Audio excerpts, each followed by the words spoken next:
Hi, everyone. I'm Jared. I'm one of the team members with Podcast Movement. And of course, we're very excited today to have our guest. It's Bryan Barletta. And Bryan is with Sounds Profitable. He is the creator of Sounds Profitable, which is a outstanding podcast newsletter that's been going for several months now. And the topic, of course, today is how to run a successful B2B podcast newsletter. And so, Bryan, for those that may not be familiar with you or familiar with the newsletter, maybe you can give a short introduction and then we can just kind of dive right in. Yeah, sounds great. So I'm Bryan Barletta. I started Sounds Profitable September 2020. So we just passed, like 2 weeks ago, we passed our 1 year anniversary. Very excited about that. And I write about podcast advertising and advertising technology. I have a 13-year background in ad tech. I've done everything from product management to sales engineering. And half of it was spent in like mobile rich media and that space. And then my podcast specific background was I was one of the founding members of Barometric, which was acquired by Claritas and does podcast attribution. I worked at Megaphone for about 9 months. I was the senior product manager of data and monetization. And then I kicked off Sounds Profitable because I saw a need for a conversation about like how all this stuff actually works. And too often it was handled more in silo.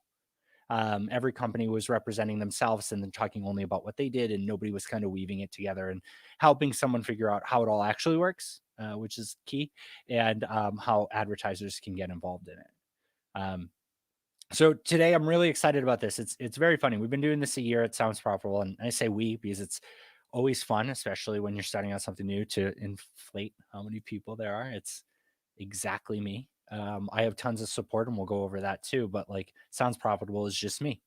Um, and I, we've been doing it a year, but I've never talked about the like the creation of the newsletter, the creation of the podcast, and the business side there.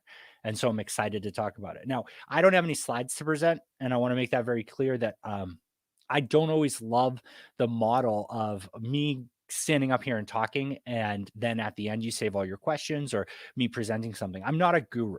I'm not I have some neat ideas. I have some wrong ideas, and I share them and I try and go about it the right way. But I think conversation breeds way more success in education and learning in entertainment. And so if you have any questions, please put them into the chat. Jared and team will make them available for me to see, and we'll dig into them. I promise there's no bad question. Um, so let me dive in. Let me grab my notes here. So the focus is how to run a successful B2B podcast newsletter and podcast. And the big thing that I want to emphasize here is, the differences between B2B, business to business, and like D2C, direct to consumer. It's very, it's always hard to explain it, right? Because I'm talking to people, right? My content, what I write about is like, how does this stuff work? How can you use it better? And I'm talking to you. I'm talking to an individual, but I'm talking to an individual who, during their workday, I'm talking to someone who finds value in this content for what they do for their job, right? Whether they're the CEO, whether it's a person who's by themselves, it's still their business hat on. And I like to say that, like, I think of the B2B stuff, especially in the creator space, especially in the selling space, it's whose credit card ends up getting used to pay for anything, right? So B2B tends to be the businesses fronting the cost on a corporate card or a business card, versus direct to consumer is focused more on getting the individual to pay, getting the individual to buy in. Um, and that's a very big differentiation. Like, I think that direct to consumer is very interesting, and I challenge you to view freelancers or view the people you're talking to, especially if you're building a podcast content newsletter or podcast. If the people you're talking to should view themselves as freelancers or view themselves as companies, talk to them like they're running a business, like they are a business, and treat them with the B2B mindset, because it adds a little air of sophistication to it. It adds like a maturity to the conversation, because direct to consumer is selling someone their first microphone, or what the best headphones are, or what software or hosting platform they should be using. But B2B is the conversation of how do you scale using that? What does it look like when you need 10 microphones for an external shoot? They might not be there yet, but it's important to treat them like they could be, and that it's on their path. Um, I the biggest thing that I want to emphasize really is that niche content is important with B2B. And we're seeing a lot of this, like you can read everywhere right now that we're dealing with what they call it, the great resignation, right? Everybody is trying to freelance, everybody's going out on their own, or a lot of people are, especially in the podcast space, because it's pretty neat. But the if you look at the topics that you want to talk about, if you look at building content about all of these things, you really want to see who your peers are, right? The people that are already talking about it. You want to see what you can do that's more specific than what they do. When I say niche, like I write about podcast advertising technology and ad tech. So not just like what hosting platform, not just like how to serve ads, but how the technology works that enables you to serve ads to make money, right? And so that there are plenty of people out there that talk about it one step further, or one step higher up. True Native Media, Heather Osgood there has the podcast advertising playbook. Sometimes she does get down into the weeds where I am, but most of the time she's one step up. She's talking to a higher level of business person. She's talking to someone who needs to know it a little bit more sales focused, or more operationally, at like a higher level, I guess, instead of like getting into the weeds. And I took the approach of going one step deeper, and we complement each other, right? We became friends. We figured out where each of our spheres overlapped and how to collaborate, but we also realized where we're different, right? And that's important. If you look at the current market for people creating content for people to start a podcast, oh man, is that oversaturated right now, right? Everybody out there who's done well in podcasting puts together a video of how to start your own podcast. And you're competing against so many people, and there's no differentiation there. With niche, is really important to have opinions. I think we're really past the days of people offering 1,000 options in content, especially when you're talking to B2B, because they don't necessarily just need to know the clip show of everything that could possibly ever happen. They want to hear from an expert, because providing that expert niche opinion invokes two responses. One is a negative response, which I personally love. They're like, I disagree completely. Those are the people who are going to email you. Those are the people who are going to challenge your views. Those are the people that you're going to write another article about. And it creates more content. It creates more excitement. It allows you to learn a different point of view.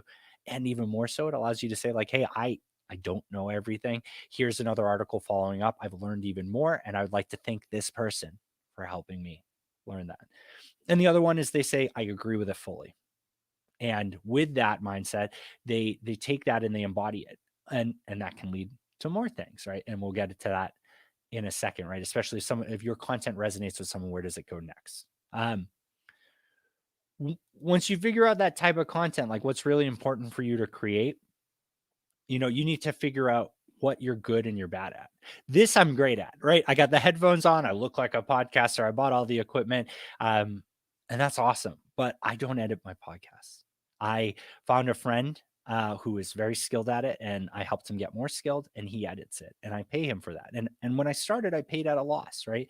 The idea of writing about podcast advertising technology to the major businesses in the space, hoping that they would pay to sponsor me and my whole business model, I was very convinced that we would not make money. I would not make money for a while, that at best it would just further my goal of finding another job in the space.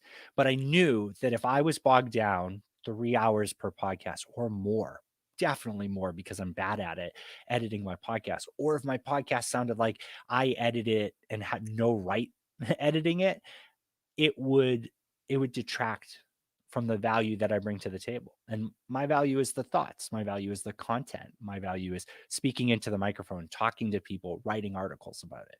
So I hired someone to edit the podcast. I hired someone to produce the podcast. Evo Terra did that for me. Great friend. He also edits my newsletter because there's times where when you're niche, you need someone who gets it a little bit and then wants to get it more, but definitely is more closer to your audience to tell you like, hey, that's not something people will understand, right? Like, or hey, I understood it completely different. Can you take me through the process of why the mainstream view is wrong and how we get to your view? And that's really important there too. James Cridlin from Pod News, I looked at what he built with Pod News and I said, hey, I think that this could be additive content. I'd love the newsletter to be part of your network because you have a specific reach. I'm touching on a piece of content that you're not going to dig into.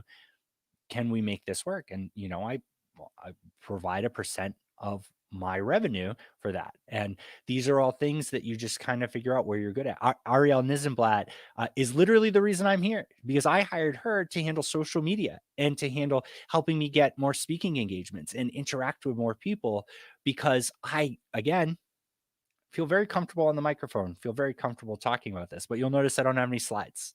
And you'll notice that I don't, like I said, someone booked this for me because you got to play to your strengths and you will drown if you try and do everything. And that's when you start these things off, you kind of default to doing everything. So figure out what your strengths are, divvy them out to other people, get help. Feel free to share some ownership if you need to, and risk in it. Invite them into your business if it makes sense. But also, don't feel bad about not starting with everything. Like the newsletter started in September of 2020. The podcast launched in the end of January, um, and it took a while. We had to do it right. We had to redo a lot of recordings. We had to replan the strategy for it. And the first episodes weren't great. And I'm getting better and my editor's getting better. But if we would have tried to do it all at once, I think I would have collapsed from the stress. So, that's really important to me. Like, I think that even if you are a solo person, even if you're a freelancer, you have peers. You have people that are in the same vertical as you or similar verticals. You have people that are passionate about learning.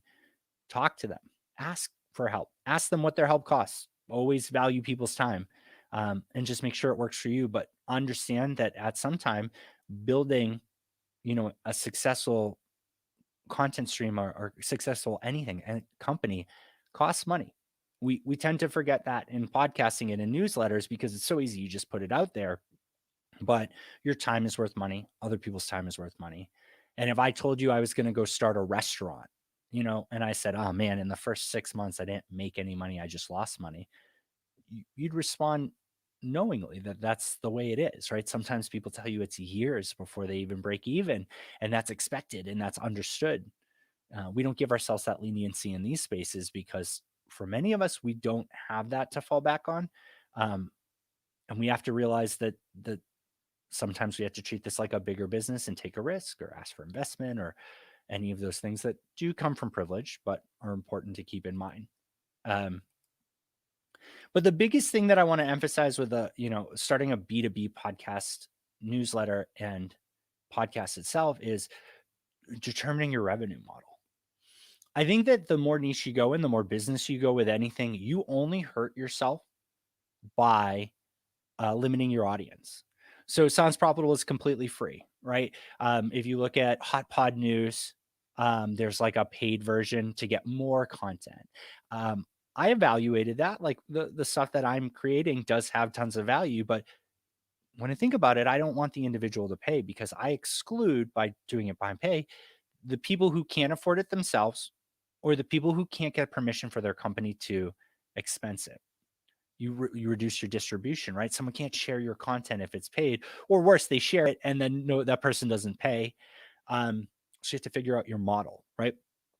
Is the content something you want people to pay for, and what model works? The second is what are you actually selling, right? Because eventually you have to sell something, whether it is, like I said, the content or other services. So I'm primarily a consultant, and it's been very fun to do this because I left Megaphone and I reached out to all my peers who are in the product and data side of podcasting. And I said, I'm so excited to learn from you now that I'm no longer in a silo. And their response was like, oh my God, I'm glad you're not at Megaphone. Can you teach me? What I learned is that all of these people in my space weren't able to learn from each other. Their companies made it difficult for them to be friends with their competitors.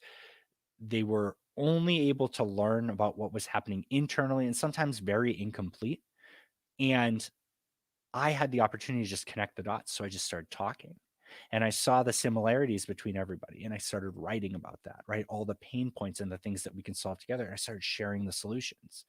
And I did that against the protest to a lot of people because sharing the solution, telling people exactly how to do it, has two outcomes. One, someone follows it directly and then they attribute it back to you, right? Imagine that. I'm new into this space. I come up with an idea. I share it. Well, new into the public influencer side of the space. I share an idea, I get backing on it, and then a company implements it. And then when the company's doing a press release, they talk about how they learned it from Sounds Profitable because egg on their face if they don't and someone else points it out, they look real bad. So that just adds sheer credibility. And that's awesome because now other people are looking at that and thinking, can I do that? Which gets us to the second point. Leave a you size hole in everything you do. When I explain something, I explain it how I would walk somebody through it, which is different than how you would write educational material or like a tutorial to walk somebody through. I'm conversationally teaching people how this works, which means there's a Bryan shaped hole in it. So when those people look at it and they can't translate it fully, or they can't put the effort in or get the time to do it themselves, they come back and they say, it's very important. I would like to do this. Can I work with you? And then you figure out your model for that. And I think that truly in B2B, the biggest value you can provide is making that niche content, having the definitive statements, talking to everybody, and then offering consulting services. Because by being an expert on something very niche, you teach these people that they can work with you for those specific topics.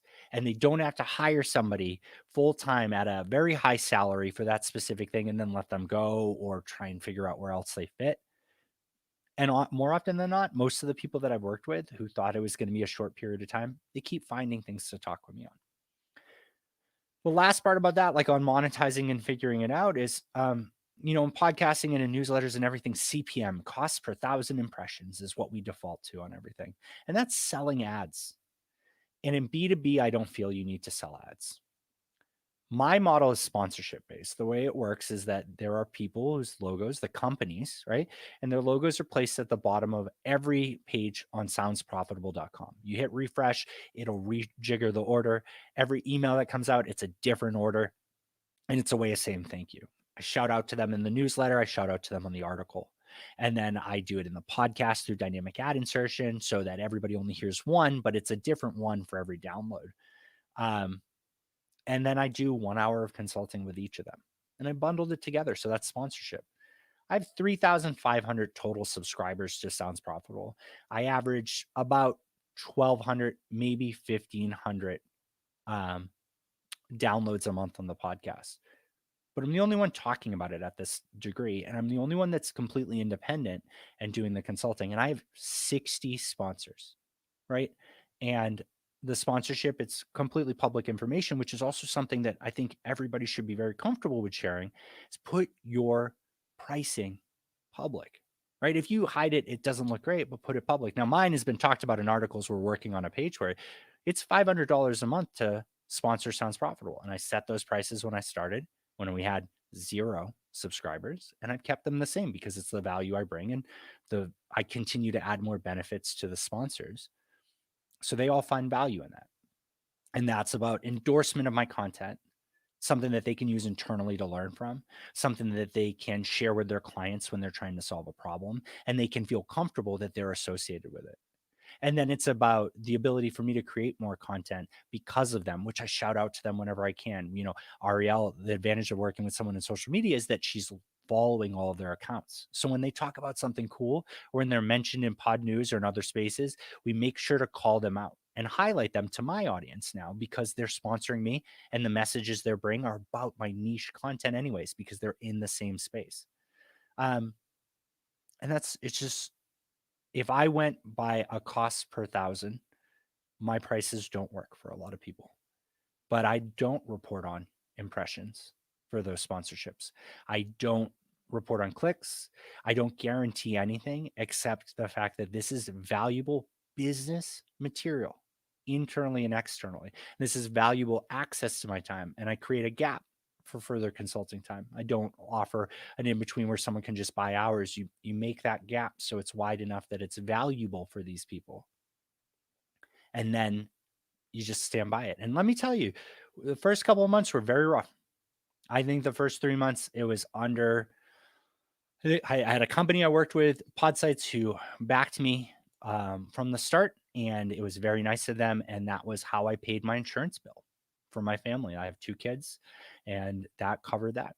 But it took a while to get up, and then it just grows and it snowballs. And you'll feel awful when somebody says, "Well, that model doesn't work for me," and you just have to stand by it. Right? You can't cut deals because they talk to each other. You can't back down because it devalues it. And that's really the key with B2B versus direct to consumer, is that it's not that person's money necessarily, even if they are a company, even if they represent their whole company, it's their company's money, and it's a company business expense. Whereas if I'm selling you a microphone, that's a purchase you have to weather completely yourself versus you thinking of it as an investment in your company. And that's why I encourage everybody, and I'd love to hear questions from you guys on this aspect. I thought of everything I did as not creative. Like I don't draw art. Like I love video games and Dungeons and Dragons and all that stuff. And I would love to write content for that or play live streams and get paid to do that. And the money is not there for me there. It's just, I'm not going to compete with it. I'm not going to be another live stream in that space. But now I'm creating content about things I'm passionate about, things I wake up and read reports on and get excited and tell my wife, who doesn't care, but is super excited to support me, all about. And then I build content that's unique to me, my point of view, that's not negative to the industry, that's not negative to other countries, companies, but tells individuals how to take from it, grow, improve. The whole space gets better about it. And that turns out to be creative, being a right-hand person to the whole space by writing this content that benefits everybody, and then simply finding ways for those companies to then turn around and support you. Um, it's so much more attractive to me. And I think that almost everybody who has worked in any industry can find that little niche. And it might be small. It might only be a couple $100 a month, but if it excites you, like, and you're creating the content that you want, and that's the direction you want to go, don't discount it. I think that B2B space is something that we think about as an internal or a purely sales tool for an existing company. And we don't realize that there are people at companies desperate for education, whose managers and their managers are not teaching them, whose education budgets go unused because there's nothing available to purchase for the general public for that specific level of learning. And I think truly the people who are working today in these spaces can fill that gap. So Jared, I'd love to get questions. I can't believe how much I talked. Actually, that was amazing, Bryan. Thank you very much. Yeah. I think everyone's in such awe that they've been listening and not typing questions, but that's okay. So, what is some advice you have for somebody who's wanting to maybe? I mean, you kind of touched on this already, but someone who's maybe wanting to start a newsletter for their specific podcast. Maybe one key thing, just to kind of go back over what you just mentioned. Yeah, I think the biggest thing is whatever tool that you're going to use, make sure you own the list fully. Like make sure that you have the ability to transfer it out. So if you want to try, I think Ghost is like a self-hosted one, or Substack, like don't let people pressure you to try the best and the one that is the most in your advantage. Like whatever allows you to get started today and that you can transfer out of when the percentage that they take is just not worth it for you, or the features don't meet your needs. Start as soon as you can and figure out how to iterate, but just make sure that you don't lose anything. And so that's my biggest thing. I started writing on Medium, and James was nice enough to share that, but I realized how much I lost, right? There's no way for anybody to do anything but clap, I guess, on Medium. And then I don't know how to contact them. So find comfort in the capture funnel, right? Yeah. And figure out what that is. That's a very uncomfortable thing for a lot of people. Sure. But that's a great example. I partnered with James, who has a 20,000+ follower newsletter. And I said, I don't know how to handle this. Please help me. And he did. And it's great. Yeah, it is. Here's a question we have from Podcasters Directory. What is your content cycle? How often do you produce the newsletter? What other forms of content do you produce? Yeah, so let's talk about where I am today and what I'm going to build out to. So the newsletter is once a week on Tuesdays. It's unique content. I've started cycling in one week a month, which is always fun when there's the 5-week months. To do a guest writer. And these are people that I vet that I say, you're not selling any of your product. You're here to be an expert on a specific topic we've agreed on. And I'm going to tell everybody how cool you are. And I'm pointing the spotlight on you. So every week we do an article. Pretty soon the narrated version of that article will release the same day and time on my free Supercast feed, because I thought it would be cool to gate a piece of content behind like a login piece of ad tech that people could try and experience if they wanted. But instead of charging them for it, I got Supercast to come on as a sponsor, and I provide it for free. And then on Sundays, we release an episode of the podcast that touches on me interviewing someone in the space about a previous article to expand on the content. And the goal there has been to humanize these people. There are so many cool salespeople. Omer Jelani from Claritas joined me, and he is one of my favorite people in the world. If you've ever seen Super Troopers, the scene where they're like high out of their mind at the beginning, the snozberries taste like snozberries. He was literally with the Broken Lizard group when that actually happened and what became the basis for that scene. And like, he doesn't talk about it. And so I made him talk about these things, right? I humanize these people that we only see as selling. Now, what's really cool is we're gonna bring it even further. I'm working with Marvel AI, which is part of Veritone, and we're gonna translate all of my audio into Spanish. Okay, and the newsletter. So ideally, same day on Tuesday, the newsletter will go out in English and Spanish, and then the narrated version will go out in English and Spanish, and then the podcast interviews with multiple speakers will go out probably not the same day. Ian, my editor, is great, but that's going to be a lot of work for him. And so now we just tripled it. And then also, we're going to put both of those versions on YouTube with videos, because I've been talking to the team at YouTube. I've been talking to Tom Webster of Edison Research. YouTube is such a powerful podcast discovery method, even if I don't use it personally, because the search is just unparalleled. And while I could put a logo up there, I'm actually going to do this. You're on a teleprompter right now, and I'm going to do talking head. And so now Ian's going to edit that as the first part, and then we're going to have the video version and then the audio version. So from literally just one article, that one article sparks a narrated version. Down the line, that article becomes something I do an interview on. Then we translate it to Spanish. Then we do a video version. So it all starts with one piece, and it's about reusing it, how you feel comfortable reusing it. But it's a lot. And you got to feel comfortable taking some time off. We took September off from the podcast because we'd backloaded a bunch of them. We had our second child in July. So August, the backlog ran out. And then September is where we're revamping for the second version and going that way. Wonderful. So we have one user here that wants to know, what camera are you using? It's a Sony a6400 with a Elgato Camlink 4K, the USB one, into my computer, and it has a Sigma 16 millimeter lens. I think it's super worth it investing in it. I will tell you, it has caused me more headaches than not when it comes to presenting. I'm so happy it works with StreamYard. I was on with the IAB on Friday, and they use vMix, and it was not good, and they could not get my video to work without a delay. But I have not had problems with Squadcast, Riverside, Teams, Google, Zoom, any Discord.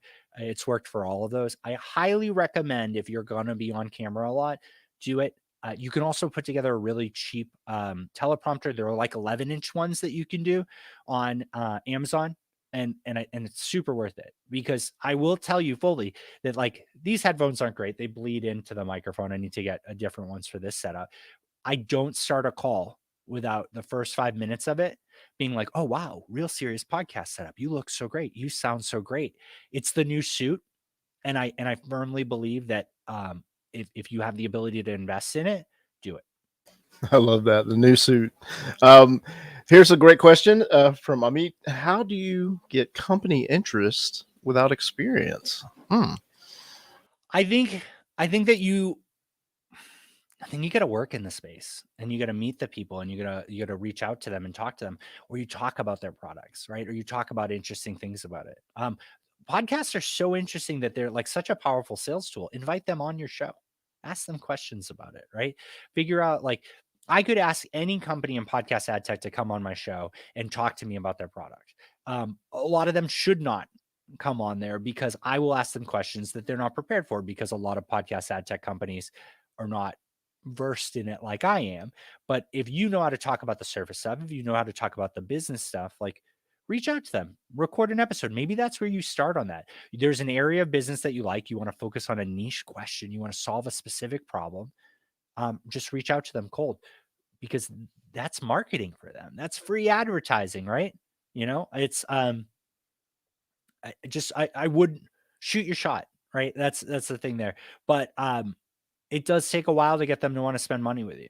Um, I will tell you that one trick is always to find somebody that you're close with in that space that is a company, and you can cut them a deal or whatnot, because it's momentum, right? Once one company does it, it's easier for the next company to do that, especially if they respect them or think they're their peer and whatnot. So like, I'll be very clear, like pod sites, for example, I had 0 subscribers. We're at 3,500 now. A year later, we literally, our goal at the end of year 1 was 500. We hit that in a week, but I got pod sites to buy in at a very much reduced rate for the title advertisement I do for 3 months, and then also get a preferred placement for the regular rate for the rest of the year. And having that showed people I was legitimate. It got more people bought in by having pod sites, and pod sites sharing my stuff. It got other people saying, well, what is this? Right? By having pod news, which has credibility, share my stuff, they said I should look into that. So find your peers and find the companies in the space you work with and figure out how you can collaborate with them to help improve your image, but also improve their image. You can't just take, you got to give something back. Okay, and we have another question here from Millie. I'm sorry, Millen. Can you have someone write your newsletter? Hmm. I think the more niche you go, no. God, I would love some breathing room and have people write some topics. I've shopped it out.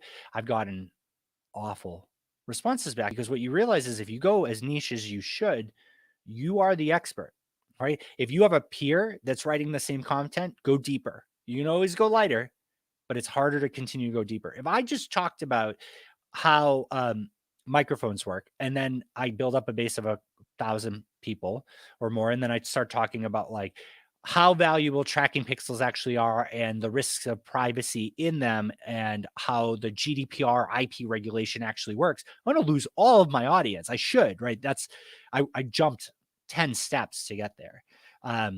So my personal suggestion is to be competitive in this space, because there are so many generalists. There's so many gurus competing for people's time, money, and attention. I either find a field where nobody does like a hit list of it, right? Look at the pod news format. Here's every bit of news you need to know about podcasting today. If you can be the pod news equivalent in a field, then it's not saturated yet, and go do that. And all you have to do is get everybody to send you the news. Start by seeking it, but the PR people will come out of the woodwork. And then, yeah, you could super have somebody else write it. But if the intent is to take it further, which was my goal, you shouldn't have a peer until you are the person who builds them. And that's kind of where I am. And that's good and it's bad. And that's why I've now hired Ariel, not only for social media, but she's going to come on to my podcast as a co-host, because no matter how much I try and break it down, I'm still alien to half my audience. And so I need someone to help me bring it even more accessible. Well said. One more question here. We have, what newsletter service do you use? James Cridlin built his own. So he handles all of it. Yeah, it's great. Sometimes I think it would be nice to have something a little bit, less homemade, but I think that it does some amazing things and it's very privacy focused, and I'm a big fan of it. So, if you did not have a homemade service, is there one that you would use instead? I will fully admit that I have not had to think about that because it just wasn't an option on the table. I know that I think it's Review or something. There's one service that seems to be able to be linked into the top of your Twitter profile. Is it Every or what's her? Oh, hold on. Esprit Devora is awesome. And I hope she comes and speaks to everybody here, but she wrote a whole guide about how you do that. But if you go to, and I'll share it in here, Jared, if you can share it out. But if you go to her top, yeah, send it my way. And I'll share it out. Yep. Yeah, put it in the chat. If you go to the top of her Twitter, you can actually see her newsletters right there, and you can subscribe right from there. And do you know what service that is by chance? I think it's Review. I think that sounds right. Okay, we'll see if we can find that. And then I'll share too the Podmove. We have a Podmove daily newsletter, and we use Active Campaign. So for someone that is looking for additional options, you said something really important earlier, Brian, that I liked, and it was to the effect of, when you're starting out, don't always worry about the maybe the biggest and the best. Maybe just start with something that's simple, and then you can kind of grow from there. So that would probably be some good advice for someone who's wanting to figure out a newsletter service. Is maybe it's not the top of the line, but you just get started, and then you can always pivot down the road as you grow. Yeah. It don't get paralyzed by perfection. Yeah, exactly. Well, we have a number of people that are grateful for you being on this presentation, perfection or not. Millet says thank you. We have a number of people that appreciate that, and we do have one more question. Okay, so we'll bring this one up here. What about social media? What platforms do you use, and advice do you have to leverage these platforms? We should have had your co-host Ariel on this one. Yeah. She actually, I thought about it, but she's traveling a little bit, and I want to breathe the room. Honestly, I hate it. I hate social media. It makes me it just so consumes me because I doom scroll, and I'm bad on that. I like LinkedIn for B2B. I think it's really important to be there, and I like Twitter. It's playing a game. It really is. Like, you have to figure out to balance it and what's worthwhile and like how it all works and when engagement matters. And it's a lot of work. I recommend for B2B Twitter and LinkedIn. I don't think Facebook is going to get you a lot of B2B interest. I don't think that's where B2B people want to be reached. But like, if you're good in those spaces, awesome. If not, don't feel bad. I hate it. I truly absolutely hate it. And to find someone like Ariel, who is amazing at it, she does it for Squadcast. She has, earbuds. She does so many different accounts, and she's so smart at it, and she builds it out in such a great way that it takes such a load off my shoulders, but it still provides immense value. Like, it is worth paying. Oh, Ariel's here. She just posted in chat, Jared. She is, and she's everywhere. Yeah, and right? rightfully so. Let's see. So let's. She says, "I can join." Oh, here she is. Hi. Let's bring her on. There's Ariel. Oh. Is it your birthday? I was supposed to be traveling, but I'm not traveling. Well, would you share your insights on this question, please? Yes. Social media is tough because it does not convert the way you'd like it to unless you can really spend the time trying to make it convert and experimenting all over the place, and also giving more than you take from others. So you really kind of have to have a commitment to putting the time in. So for Sounds Profitable, I am very active on Twitter, and I'm very active on LinkedIn. And I think you have to be careful of engagement bait. A lot of people like to, if you go on Twitter and you look up the phrase podcast recommendations, you'll see people posting all sorts of things that are really just hoping that they're going to get a lot of people responding to them, because it feels good to have engagement, and it's ultimately good for your presence on social media. But if your goal is to have people either listen to your podcast, subscribe to your newsletter, or a combination, or really to get them to do anything, you want to spend time creating useful threads of information that have to do with your content, and then eventually maybe point back to your call to action, which is to have people subscribe to your newsletter. So if you look at the Sounds Profitable Twitter, you'll see that every time we have a new podcast episode come out or a newsletter article come out, We do long threads on what you'll find within that podcast or in that newsletter, because if you're right here, if you're scrolling on Twitter and that's where you're consuming your content, great. You get information from Sounds Profitable. And if you want more, you subscribe. But if Twitter is the only place that you're going to consume Sounds Profitable information, we want you to have a positive relationship with Sounds Profitable, even if it's for that short period of time that you're on Twitter scrolling. And same with LinkedIn. That's all. Well, that was good. Okay, so let's see. We have Amit here. So if you don't use social media, do you market your content, and how? I mean, look, my personal social media account is High Five RPG for role-playing games, and it is a delicate balance between talking about ad tech stuff that Ariel takes for Sounds Profitable and retweets, and then talking about role-playing game stuff that nobody cares about in the podcasting space.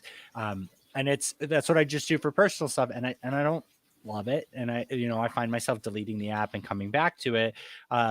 There was a tweet 100 challenge going on right now, and I was like super into it, and then dropped and came back. And but I say market the content through social media, but I say you don't always have to be the person to do it.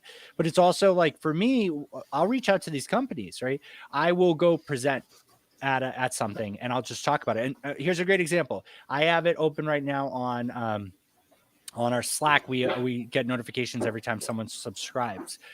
So let's just try this example right here. I'm Bryan Barletta from soundsprofitable.com. I would really appreciate if you subscribed, because everything I talked about here is visible on my newsletter, and you can hear the passion and excitement. And if you're in podcasting, I promise you can apply any of it. So any of you that sign up right now, that's a great way to market my content. And when I go talk to the companies that I'm working with that are already sponsors, or before they were sponsors and I'm talking to them, I say, can I talk to your team?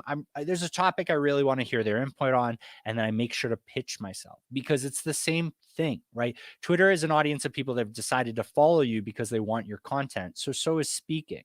But I think I have a luxury. Like, we did well enough that we hired Ariel to come in and handle the social media. That's not something everybody can do. But I think that I vehemently hated interacting with it, and it aged me every day. That like this, Yeah. I used to have a full head of hair. No, you just run circles around me with it. Like, she built the Sounds Profitable account 2 months ago, and it's almost 500 subscribers, right? Or followers. Well, the first time that I did a tweet thread after one of the Sounds Profitable articles came out, Bryan texted me and he was like, I hate that thread, but I understand that it's necessary. Yeah. And that was the, like, and then the best part is that you see people emulate the model, right? Like the model that I talked to you guys about sponsorship, and not taking CPM and not doing advertising, but sponsorship. You endorse my content. I give you the recognition of being associated with it, and I give back to you by my time. I'm seeing a lot of other people follow that. Watch Ariel and how she handles Sounds Profitable. James Cridlin from Pod News found the value in that, and he automated it in his own way that is good, but a little bit more robotic when just tagging everybody. Evo Terra found value in it by seeing it, and he did it, right? These are things that work, and you don't have to reinvent the wheel. You follow somebody and you follow the process that they use. But I really think social media is very critical. You just got to be good at it. Very easy to alienate people on it. We have a comment here. We get good conversion on Instagram, but best is Twitter, since it allows hyperlinks, and then LinkedIn is great for B2B. Do you have an opinion on that, Ariel? We talked about Instagram at one point. Yeah, I think so. We have really great artwork for Sounds Profitable by Jake Crow. And because of that, we thought about having an Instagram because we wanted to show it off, but ultimately decided not to, because Instagram really is hard to convert for a newsletter that is about podcast ad tech. Yeah, fair enough. And the artwork doesn't resonate in the same way that like a thread on it does. And then another comment here. Apparently, Ariel just had a birthday. So, yeah, I was going to ask, happy birthday. This is my sister's, actually, but yes, I am a year older now. Yay. Okay. And then we have one more question here. Where do you find social media for your podcast? I have one for my wedding business, but I need one just for podcasting. I think maybe social media help maybe is what they meant there. What do you think, Ariel? Okay, so if your wedding business and your podcast are similar in content, I would not create separate social accounts. It's just a lot. And if it connects in any way, I would continue building on that already existing audience that you have on social media for your wedding business. And if not, then maybe consider having another social media for it, but maybe not creating accounts across the board. So you don't need Instagram, Facebook, Twitter, LinkedIn, TikTok. Maybe just create one on LinkedIn if that's where your existing audience already is. Decide where they are and meet them there rather than creating something new and then trying to get them all to come to you. Fair enough. Well, Bryan and Ariel, we really appreciate today. Certainly appreciate your time, and it looks like that's all for now. But if people want to contact you, Bryan, what's the best way that they can do that? Yeah, it's Bryan at Sounds Profitable, or that's probably the best way, or or you just go to soundsprofitable.com and you can find all the contact info there. But here, the biggest thing that I want to emphasize, and this is no knock to any of you guys, but I don't have any subscribers from this conversation, right? Nobody subscribed from this panel. Don't let that get you down. Like, I'm being completely honest with you. Sometimes it doesn't resonate right now, or it's something that they bookmark, or they just don't want to subscribe. It doesn't mean it doesn't have effectiveness, right? These things snowball and they matter and they make sense, but you got to build it up and treat it like a business and like a real business. This isn't something that like you can focus on getting enough money to keep it going. You got to figure out how you keep it going if you don't get money, because that chase for that next dollar to put more gas in the tank, it's just not worth the stress. Yeah. Well, we have a number of thank yous for your time, things like that. Bryan, you are appreciated, and certainly Ariel, happy birthday. And Bryan, look forward to chatting with you soon. Bryan's going to join us at the NAB show. Assuming it's safe to be there, we're going to be there in October, so we're looking forward to that. And of course, Bryan's going to be involved, hopefully in a bigger way, at Evolutions in March. So, Bryan, thank you again, and look forward to seeing you soon. Yeah, thanks for having me. All right, take care.